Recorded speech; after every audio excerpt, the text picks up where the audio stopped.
Hello everyone, welcome back to part 2 of our IELTS Masterclass series. My name is Gemma and I'm from IDP IELTS in Australia.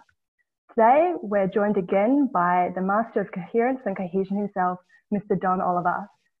Don will be giving us all a masterclass in writing tonight, both academic and general training, and what you can do to boost your score. If you're joining us via Zoom, please leave your writing questions for Don in the Q&A box. And if you're joining us via Facebook, please leave your questions in the comments. Alrighty, over to you, Don. Thanks, Gemma. Okay, so thank you very much for that introduction, and wherever you are in the world, welcome to the IDP IELTS Masterclass. Today, as Gemma said, we're talking about writing. Now, writing is often one of the most difficult parts of the IELTS test, and I'm here today to try and make it a little easier for you. What I want to do is give you some practical advice, some practical tips, things that you can start doing now to improve your writing. I'm going to explain the assessment criteria that the writing examiners use when they assess your writing, and I'll point out some of the common mistakes that some test takers make, which stops them getting the score that they want. The important thing to realize is that IELTS is a comprehensive test of English. That means it tests everything that you know in English. And that means the more you improve your English, the better your chance of getting a score. It's not a matter of simply doing a lot of practice tests. They're useful, but they won't necessarily improve your level of English very much. So do more than just practice tests. I'll show you some of the task questions in the IELTS writing today, and you'll see that they ask you to do different things, and I'll point out what those things are. As I said, I'll point out the assessment criteria to you as well and identify those mistakes that we made. Now, when I talk about assessment criteria, it would be very useful for you to go to the IELTS Essentials website and download those assessment criteria. It's a very useful tool for you in improving your writing, and I'm going to be referring to it quite a lot during this session. The first thing you really need to find out, though, is which of the two IELTS tests you need to do, because IELTS is unique in that it has an academic test, yes, for university, for professional registration, etc. But it also has a general training test. And this is often used for migration. It's something that an employer might ask you to do in order to show your level of English. You may not have a choice. You may have to do an academic test for a particular reason. But if you do have a choice, think about your skills in English. If you are quite comfortable reading complicated text in English, then the academic reading test is quite suitable for you.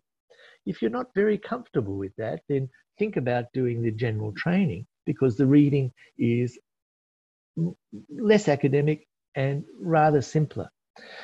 So think about your options there and make an informed decision based on what your employer or your institution or your government agency needs. So we have two types of test, and the writing is the first part of the written test in Australia. But if you are listening to me in the Middle East or in another country, perhaps in Europe, or many other countries, in fact, most of them, you will find that listening is the first part of the written test. But this shows you what happens in Australia. So the writing is the first part of the test where I am, and there are two tasks in academic And there is 60 minutes for you to complete these 2 tasks. Now, these 2 tasks require you to write about 400 words, 150 in the first task and 250 in the second task. The first task is a descriptive task, describing some visual information. And if you tuned in last week, I gave it an example of a process. This week, I'm going to show you another type of academic task 1. In task 2, you are asked to write an opinion. You are given a task, you are given a statement, and asked to respond to that opinion. The general training, on the other hand, has a rather different task 1. And this is the main difference between academic writing and general training writing. The general training writing task 1 is a letter. And I'll show you an example of that task today. And I'll also show you a very good model answer to that task.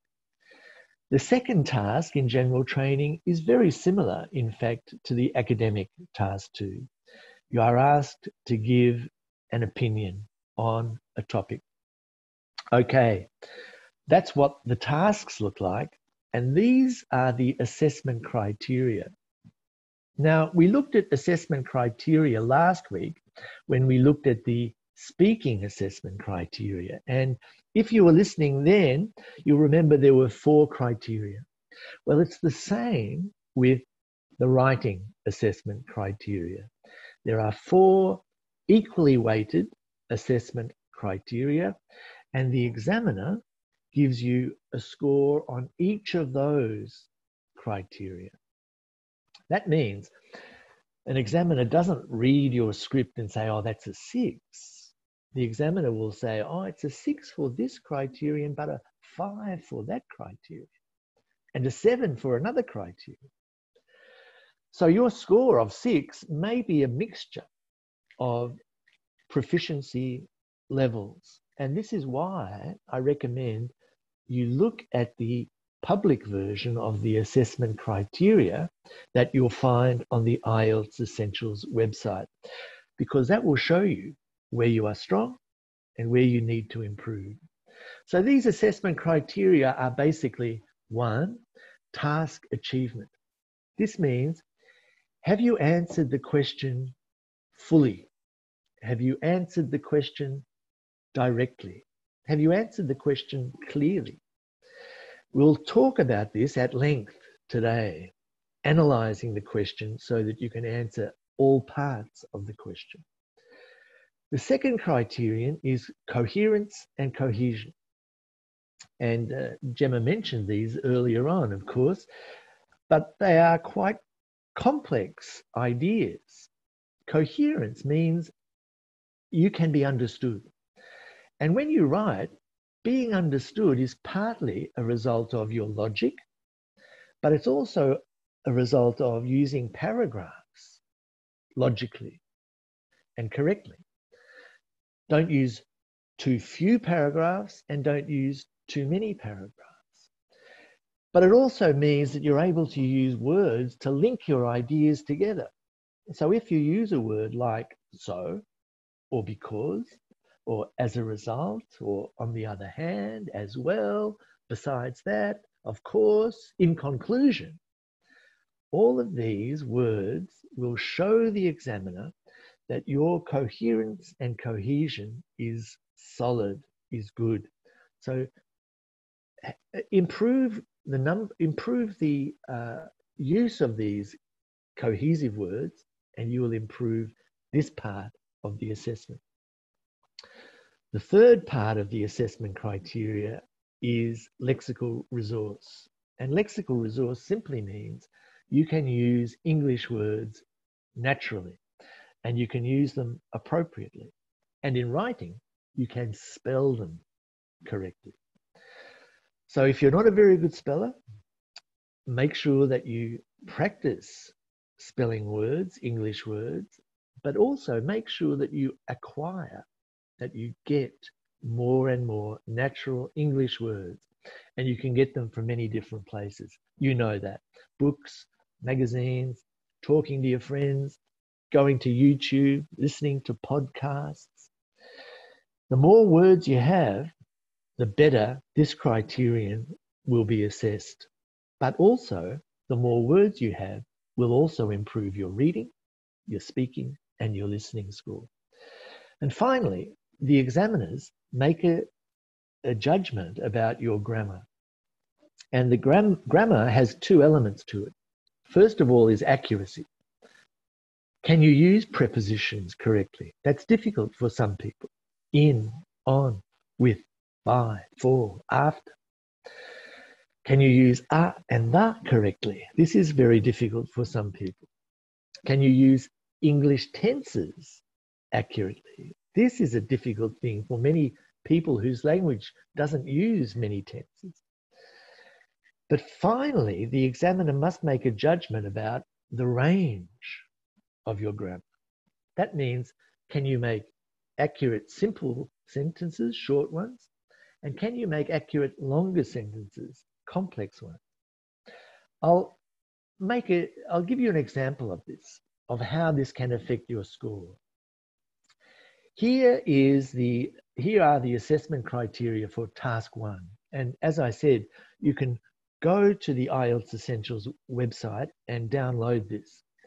You see here at band 7 for grammatical range and accuracy, it says that the writer can use a variety of complex structures. Now, if all of your sentences are quite simple, although accurate, it means you cannot score this band 7 or 8 or 9. And that is because you are not showing the examiner that you can also use complex sentences. Let me show you an example. I liked my high school. My teachers were good. My best subject was science. I became a scientist. Each one of these sentences is perfect English. The grammar is perfect. But you would not score a 7 or an 8 or a 9 if you wrote all of your sentences like this. But quickly change these 4 sentences into 2 more complex sentences. And we have, I liked my high school because my teachers were good. My best subject was science, which is why I became a scientist. Now you have produced 2 complex sentences, and the examiner will very happily give you a 7, 8, or even 9 for your writing, the grammatical range and accuracy part. Okay, so there is an overview of the assessment criteria, but as I said, go to our website, download the assessment criteria and look at them yourself and work out what you need to do to improve. Let's look at some tasks now. Academic task 1, remember, it is describing something. It's describing something visual, a graph, a table of figures perhaps, a chart, it could be a diagram, a process, and it's describing that, putting it into words so that the reader understands very clearly what that picture, that visual, describes. Now, I'd ask you this question. How often do you ever look at a table of figures? How often do you ever look at a graph or a chart? If you're not looking at these things regularly, and you can do it easily by going to the business section of a newspaper or going to a popular science magazine, perhaps, reading about economics or anything like that. If you're not looking at these things, then you are not really preparing yourself for part 1 of the academic writing test. Let's look at a very good example of one of the academic task 1 tasks. And this is very typical of an academic task 1. It asks you to look at 2 pieces of information. In this case, it's a column chart that gives it information about Japanese tourists traveling abroad, and then a line graph which gives information about how many came to Australia. When you get a task 1, you are always given the same instructions. You are always, first of all, told to spend only 20 minutes on this task. And that's because it's only half the value of the task 2. Remember, you have 1 hour to write 2 tasks. And the first task is only 1/3 of the mark. So don't spend 30 minutes or 40 minutes on task 1. Save most of your time for task 2. You're always told what you're looking at. And in this case, it says the charts show the number of Japanese tourists traveling abroad between those years and Australia's share of the Japanese tourist market. Now, even though we tell you exactly what the visual information is about, you can't just quote that. You can't just write that as your first paragraph, because the examiner will say, well, that's not your writing. But you can use parts of what we give you. You can manipulate, you can modify that and present it in your first paragraph. And we'll see an example of someone who does that very well in a moment. And finally, you're told to summarize and select the most important features, the main features, and to make comparisons. Now, that's very important. Summarize, select the main features, make comparisons.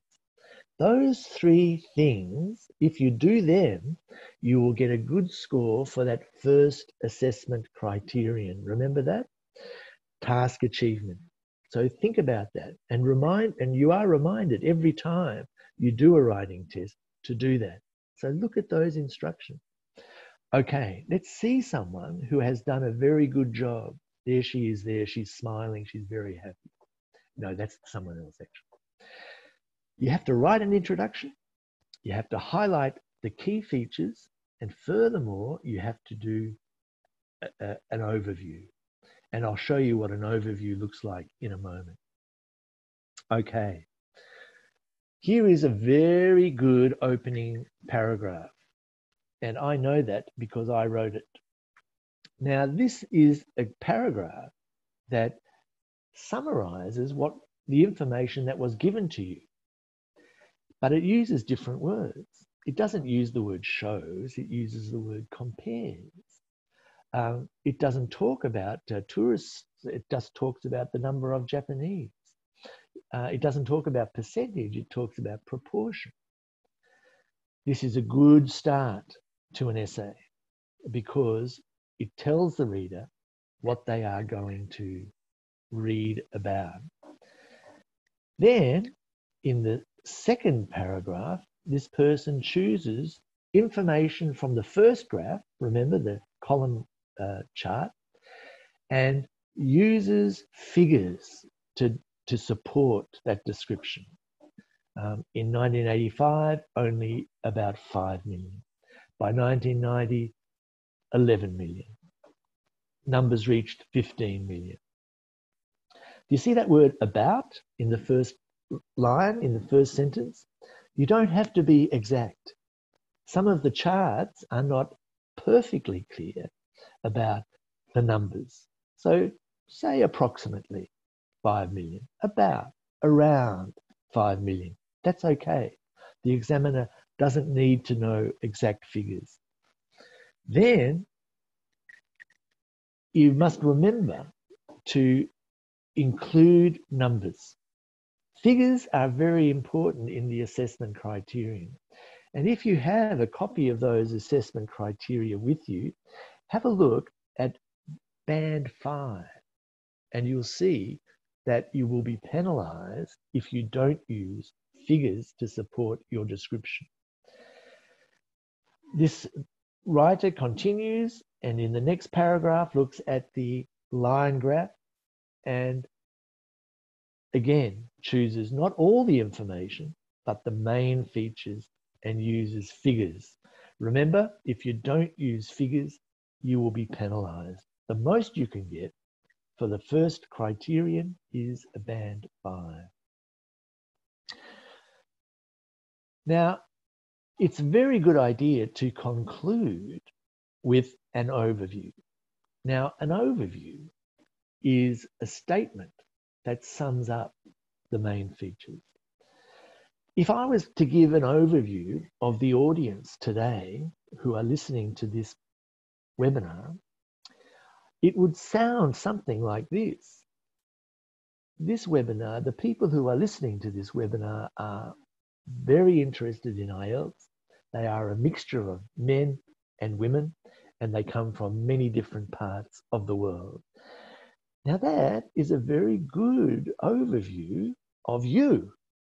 It describes the audience to this webinar. Now think about that.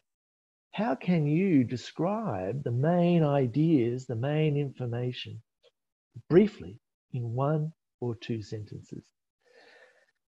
Look at your assessment criteria and we'll come back to this question. Is it a band 5, a 6, a 7, or an 8 that you can get for task achievement if you forget to give an overview? Here is the overview for this piece of writing.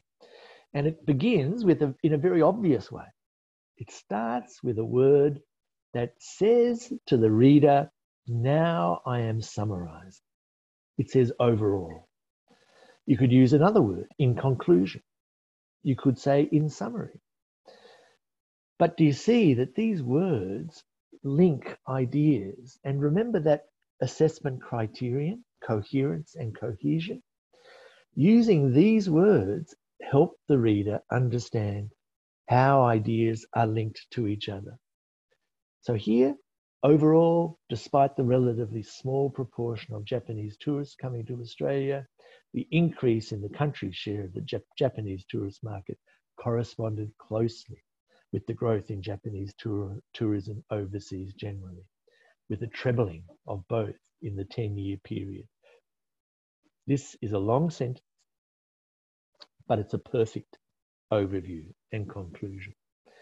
If you don't produce an overview, the most you can get for the first criterion, task achievement, will be a 5.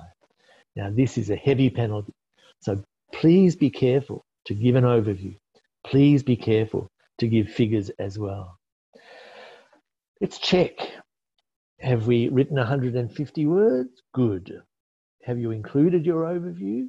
Good. Have you selected not all the information, but the most important information? That's what you need to do. Have you supported your description using figures, numbers, percentages? Have you effectively compared, on the other hand, as well? Have you used those words or similar words to link ideas? Have you organized your writing into paragraphs? Now, in 150 words, you might use 3 paragraphs. You might use 4 paragraphs, probably not 5 or 6, probably more than 2. Have you checked your work at the end? Have you left 2 or 3 minutes to check for simple mistakes? Now, if you are in a place that offers the computer-delivered test, you'll find that you may make mistakes on the keyboard that you would not make with a pencil and paper. I find that. Sometimes my fat fingers don't actually hit the right key. So it's really important, especially with computer-delivered tests, to look back and see that you haven't made some silly spelling mistake. Okay, just to recap the most important things, make sure you don't make these mistakes because these are common mistakes.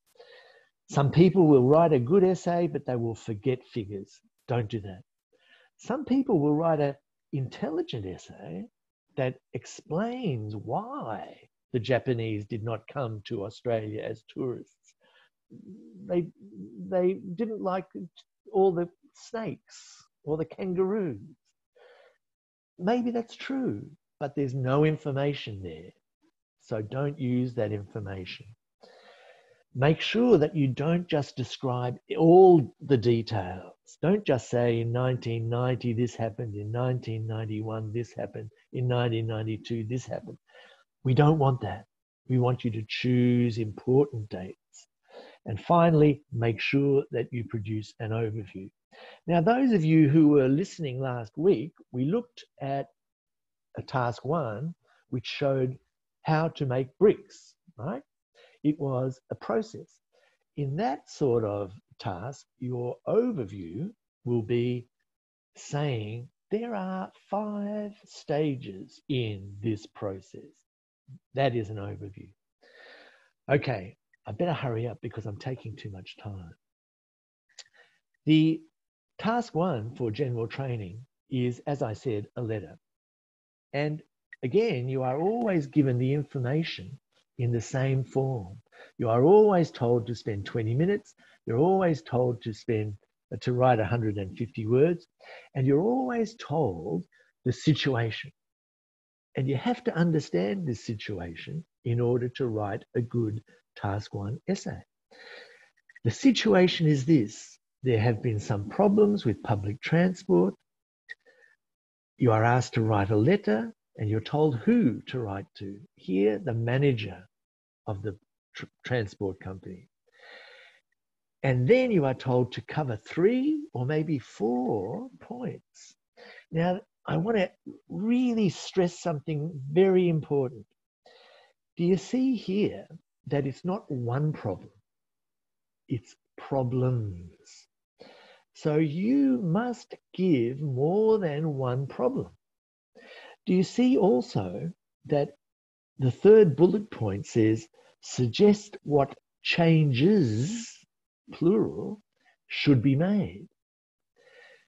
Here you must suggest more than one change. Now, these are important things in general training. The reason why we want you to actually address the task fully is because we don't want a ready-made answer.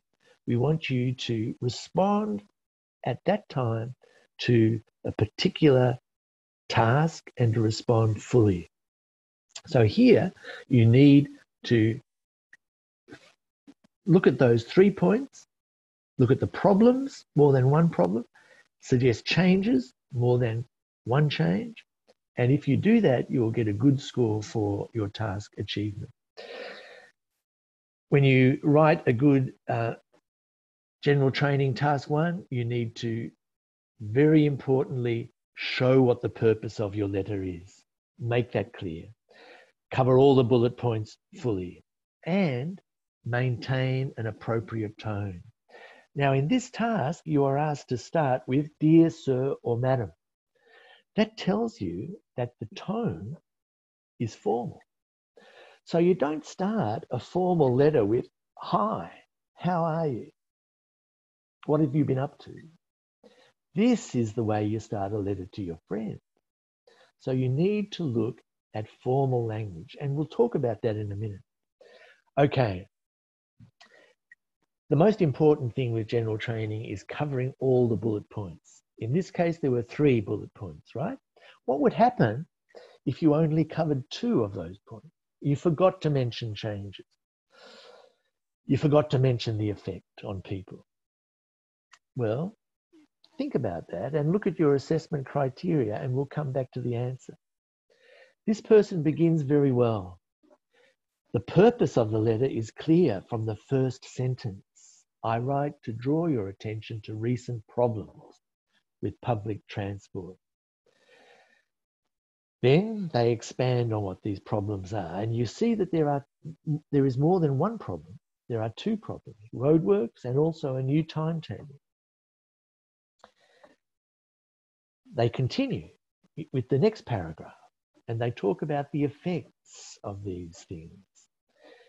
They are talking about how people are affected by these problems.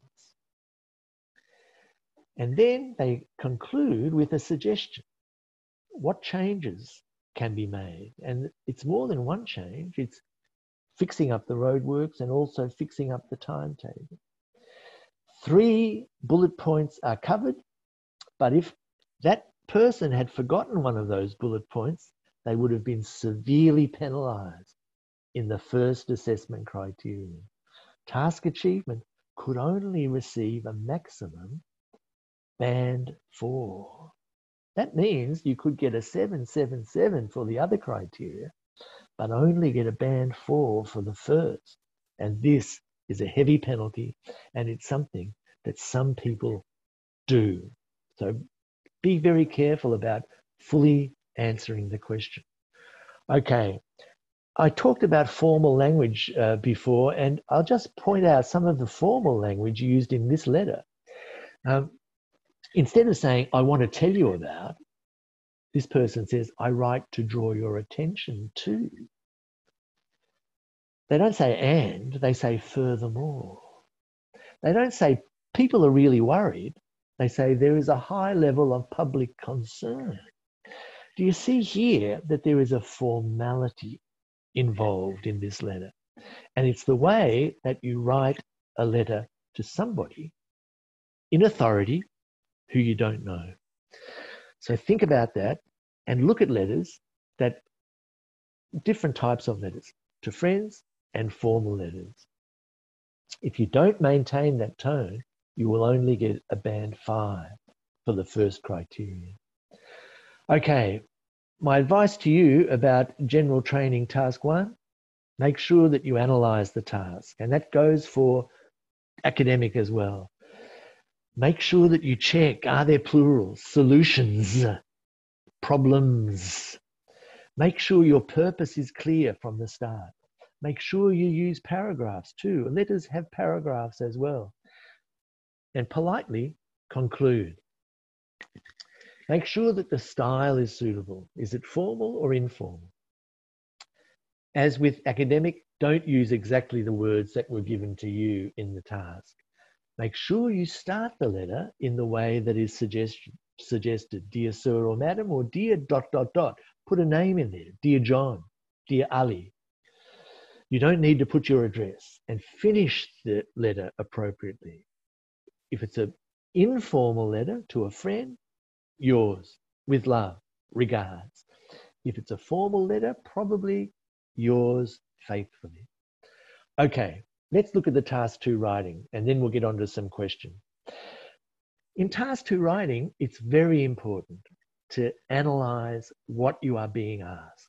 Now, sometimes the question is quite easy. Sometimes it is quite complicated. Basically, you can be simply asked for your opinion, or you might be asked to discuss some ideas. You might be asked for causes and solutions to a problem. You might be asked for those things and also to give an opinion as to which is better. All of these things are skills that you need to improve, and they are also skills that you need for your speaking test. So think about that. The more you listen to people who are discussing important ideas, the more you read people, often in a newspaper, giving their opinion about important ideas, the more it will improve your writing in task 2, and the more it will improve your speaking. So here's an example. The topic here is a very simple topic, and the task is quite simple as well. The statement is, some people believe that shopping for leisure, this trend is positive. Do you agree? It could not be more simple. You can answer this question easily. Yes, I completely agree. I like to go shopping myself, and so does my family. It's good for these reasons. That's a good answer. Now, let's look at another question, which is the same topic about shopping for leisure, but it's a more complicated question, because here there are 2 parts to the statement.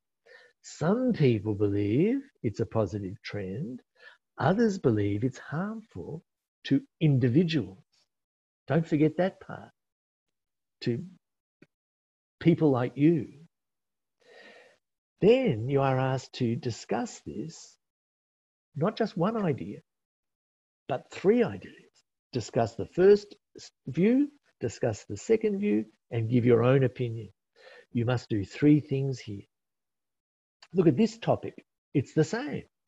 Shopping is a leisure activity. Some people think it has positive and negative effects. Now you're asked a different question entirely. Why is shopping popular? And this is important. What effect does it have on individuals and society? Now, if you just talk about the effect on you, then you are not answering the question. You need to talk about the effect on you and your friends, and also the effect on society. Does it improve the economy of a society? Does it make us friendlier, a friendlier society, or a more consumer-oriented society? Look at this next question. Again, the topic is the same. There are problems. Well, what are the problems with shopping as a leisure activity? And then make a judgment. Give your opinion. Do the problems outweigh the benefits? Again, this is a different question. We've seen 4 questions on the same topic, but they each require a different answer. So we're nearly ready to conclude and get to your questions, which I want to do very soon because I love your questions. But let me remind you, the task 2 is twice the value of task 1. So spend more time on task 2. Make sure you have an opinion and make sure that you express your opinion clearly and support it. Now, you don't have to support this with facts from the internet. You can use your own personal experience. This happened to me. This happened to my friend. Make sure you're organizing your ideas into paragraphs. 250 words would probably have at least 3 or 4 paragraphs, maybe 5, probably not 6 or 7. Show the examiner that you have a range of vocabulary and a range of grammar. Very importantly, analyze the task and give an answer that is directly answering every part of the task. Link your ideas. Remember coherence and cohesion. Link your ideas using those words. Besides that, as well, in conclusion, on the other hand, make sure that you write in full sentences. Don't use dot points. Don't use note form. Don't write as a letter because it's an essay. Make sure you don't use headings. Full sentences, full paragraphs. And finally, check your work at the end to make sure that you haven't made some silly mistakes. So to sum up, you need to improve your English to improve your IELTS score. This is absolutely essential. And that means improving your skills in a language means studying every day, routinely doing it at the same time, revising what you have learned, and making sure you take every opportunity to use the language. So set a target. I'm going to do it on the train every morning, or I'm going to join a club and attend every week to talk to other people in English. Decide if it's academic or general training that you need. Look at the assessment criteria that I've suggested you look at on IELTS Essentials. Know how you'll be scored. IELTS preparation is good. Do that. Do an IELTS preparation course, but you need more. You need to do things outside the classroom. Now, be realistic. IELTS is a real test of your English level. And to get to a high level, which is a band 7 or better, it takes a long time. So be patient. Take a long-term approach. And remember, anything that you learn, it could be from a song. It could be from a comic book. It could be something you overhear at a bus stop. Anything that you learn in English will help you improve your language skills and your IELTS score. So push yourself to do that. Your next steps are clear. You need, like this guy here, walking proudly into the future. go to the IELTSessentials.com website, go to the Facebook page. If we don't get a chance to answer your question today, we will answer it on Facebook. Look at the free practice tests that you can download. Look at all the support, the tips that we have there on that website. And also we have some very useful YouTube videos which will focus on particular parts and problems in the test. Okay, Gemma, we have 20 minutes for questions now. You are right on time, Don. Well done. Alrighty, we've got quite a few questions that have come in. We're live on 24 of our Facebook pages. So I think we'll start off with someone who's joined us from Canada. It's almost 4 a.m. in the morning over there. So let's answer their questions so they can get to bed. Someone's asked, can I write my overview in paragraph 2 after the introduction? That's a good question. The examiner is told to look for an overview, and it doesn't matter where it comes. It could even be in the first paragraph. It could be in the second paragraph. It could be at the end. It's probably more likely to be at the end, okay? But it doesn't matter. As long as there is an overview, that's all the examiner is looking for. Thank you. Now, someone's asked, what will the penalty be if their essay is too short? There are penalties for short essays, but there is mostly it's a matter of you're probably not going to answer the question fully. You will not produce enough evidence to support your ideas. You may miss out on some key features in the academic task 1. So that's a penalty in itself. But I would recommend that you write at a very minimum 150 words for task 1 and 250 words for task 2. Thank you. Now, someone's asked, are task 1 and task 2 weighted equally for grades? Well, no. As I said, the task 1 is only half the mark, but the examiner will give you a score for each of the 4 criteria in task 1, and another examiner will give you a score for each of the criteria in task 2. So it might be that your score for task 1 will be a 6.5 and your score for task 2 will be a 7. Now, because the weighting is different, your overall score in that case would be a 7 because you got a 7 in your task 2. If on the other hand, you got a 7 for your task 1 and only a 6.5 for your task 2, your overall score would be a 6.5 because more weight would be given to the task 2. I hope that's clear. Do you understand it, Gemma? I do. Thank you, John. We've got another question from Canada. It's commitments that they're up so late or early in the morning. So someone else has asked, can I use personal examples in task 2? Yes, and in Canada, probably the sun's still shining even at night because it's midsummer. But anyway, yes, personal examples are fine because in task 2, you are told to support your opinion with from your own experience and from your own knowledge. And it's perfectly okay for you to say, for example, my father had this problem. No problem at all.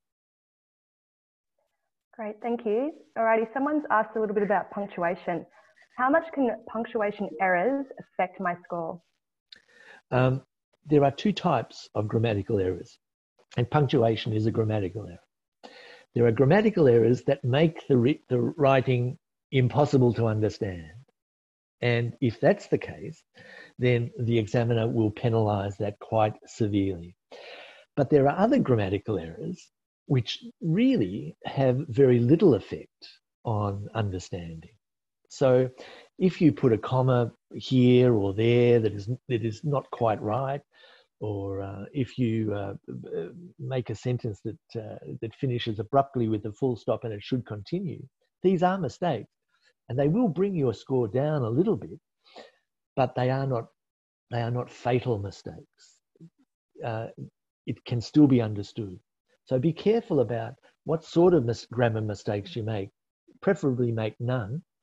But if, for example, you are always mixing up tenses and things, well, that can become quite confusing. Alrighty, thank you. Just going through some more questions here. Someone's asked, when we're asked to provide reasons, is it okay just to provide one?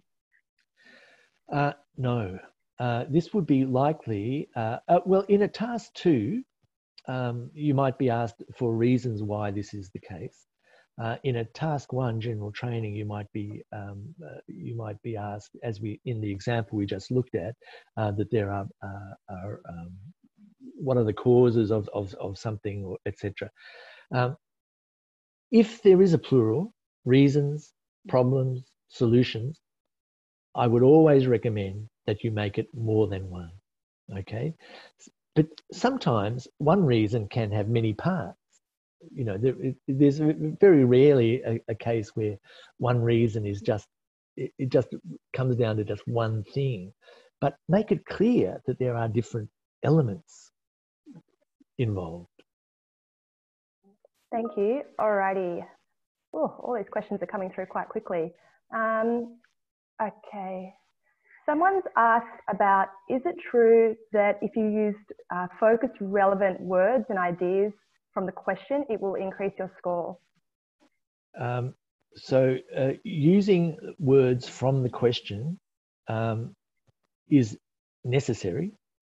In many cases. You can't really write an essay, as in the example, shopping as a leisure activity, without using the phrase leisure activity. But you should not just limit yourself to those words. You should think about other words. You know, a weekend pastime, for fun, entertainment, instead of leisure activity. Instead of just shopping, talk about consumerism, or going to the shops, or think about other ways of saying it. But of course, you need to use some of those words, but broaden your range is my message. Great. And I've also got a question for you, Don. Oh. As a native speaker, what are the common mistakes that I'm likely to make, or other native speakers are likely to make in the writing tasks? That is a good question. And I've talked to many native speakers who cannot understand why they did not get the score they expected. And I'll go through some of those reasons. One, some native speakers think their handwriting is good, and it isn't.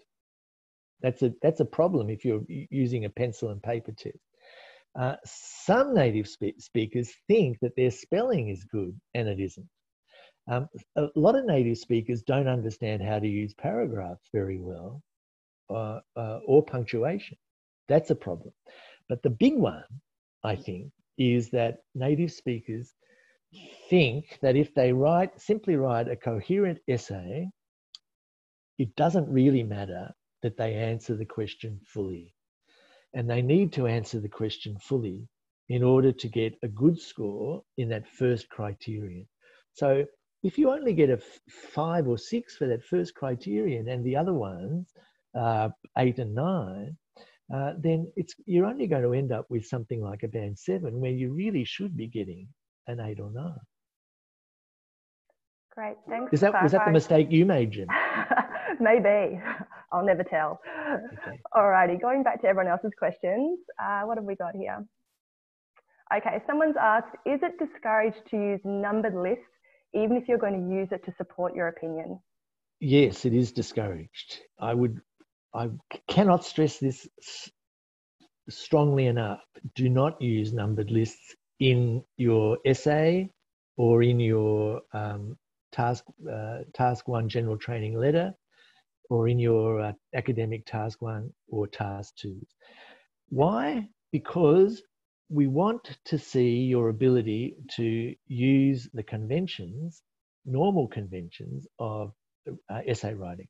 And they are that you will write in full sentences, that you will use connecting words rather than dot points, and that you'll also be able to make full sentences and paragraphs.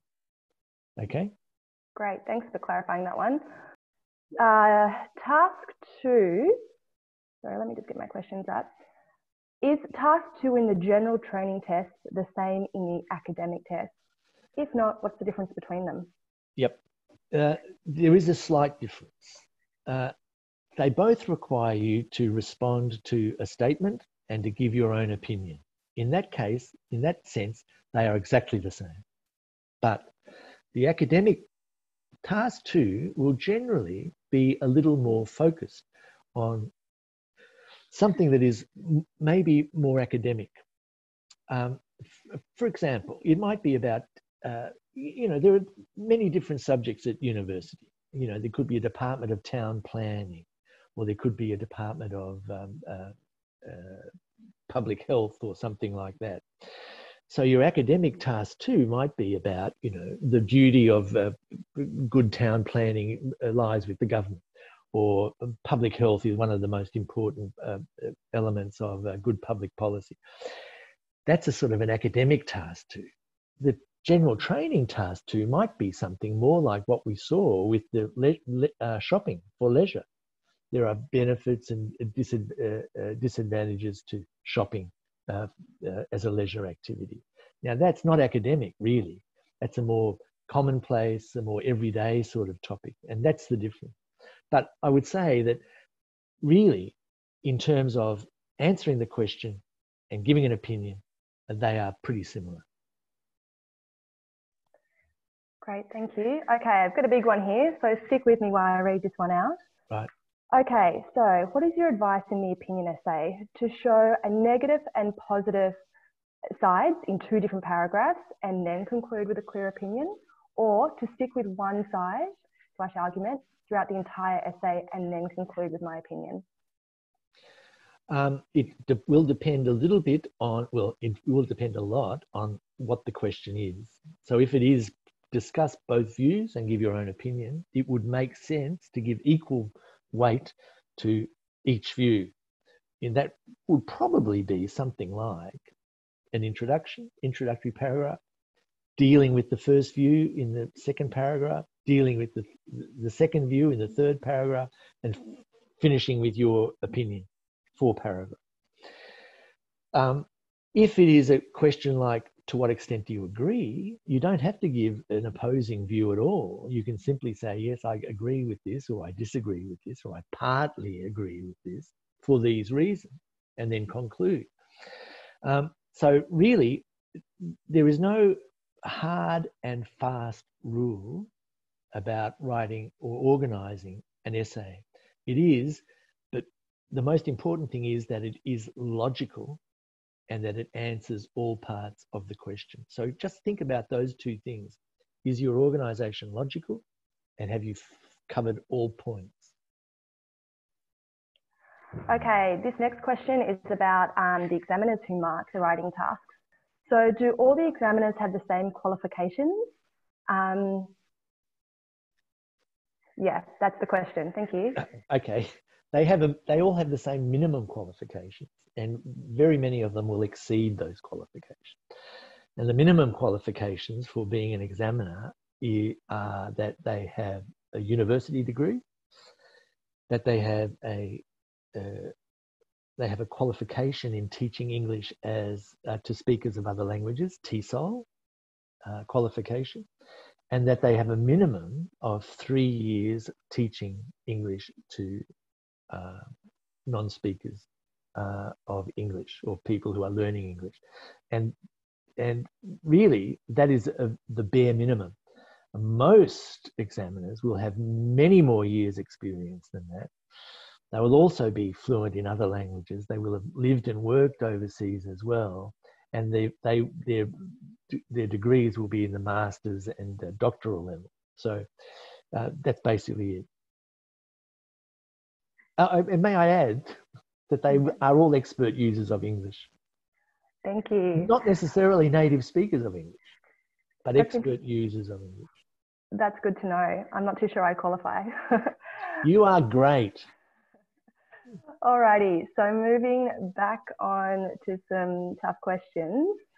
So someone here has asked, are we supposed to use different sentence structures to get a good score in grammatical range and accuracy, like conditional sentence, passive or passive? Yeah, the point of having a range of grammar is that you are showing the examiner that you have a rather deeper understanding of English. Now, it's not always appropriate to use the passive voice, for example. In fact, Bill Gates doesn't like you using it at all. You might notice when you're using Word that there'll be a little squiggly line coming under a passive, and they'll suggest you use the active voice. But in some, for example, a process in academic task 1 where something is being done to something else, then it's quite natural to use the passive. Think about, I'm glad that this person mentioned conditionals, because this is a good example of a complex sentence. You know, if the government does this, then there will be benefits for society. But think also about relative clauses.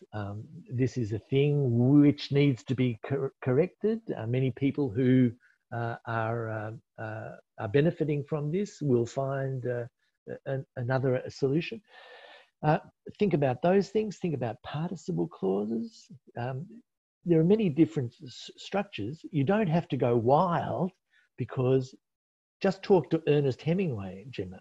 He will tell you that a simple sentence is perfectly good. But for the sake of the test, show the examiner a little bit of complexity as well. I'm not sure he can tell me that anymore, Don, face to face. No, probably not. Alrighty, we've probably got time just for one or two last questions. So someone here has asked, if I want to use an uncommon word or term to show my range, but I'm unsure of the spelling, should I prioritize spelling or showcasing my vocab? I would not use an uncommon word unless you were 99% sure of its use and also its spelling. So if either of those things are a suspect, then I wouldn't use it. I would use words that I know, that I can spell, that I know how to use. It's a difficult thing. Finding an uncommon word and using it correctly is difficult in any language. And when you learn words, you really should learn them in groups, in chunks, so that you're able to say, well, this is the context, these are the collocations, the words that are used with it, etc. And if you're not 100% sure of spelling, then make sure spelling practice is a part of your daily routine as well. Thank you. Alrighty, I think the last question / comment tonight comes from India. Someone has written, my wife is taking IELTS academic exam on the 4th of July in India. Can you please say a few words to her on how to be confident in her test? And I think any last minute advice you've got, Don, for everyone listening who has an upcoming IELTS test?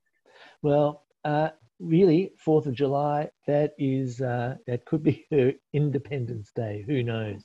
But that's only about a week and a half away. And really, all the work has been done. She should relax, because really there's nothing more that she can learn in English, let's be honest. So she should feel quite relaxed, because she doesn't have to do anything except make sure that she gets a good night's sleep the night before, make sure that she puts on 2 alarm clocks if necessary to get out of bed, have a good breakfast, make sure that she arrives at the test centre with plenty of time, doesn't let her husband annoy her too much, and practices speaking English as much as she can in the next 10 days. Because if she does that, then she will be thinking in English, she will be ready to listen to the listening, to be able to write and to speak and to read it. And that's my advice. Thank you. That's some really great advice to finish up our masterclass in writing tonight. So Don, you survived the hot seat again. Thank you for getting through all those questions. My pleasure. Thank you. If we haven't answered your question tonight, we will comment on your Facebook post. So thank you everyone who asked Don a question. Join us again next week for the final masterclass from John. Next week is in speaking, listening, and reading. So if you have any questions about those 3 tasks, please save them for next week. Don, have a great night, and thanks again for joining us. Okay, same to you. Thank you. Bye, everyone.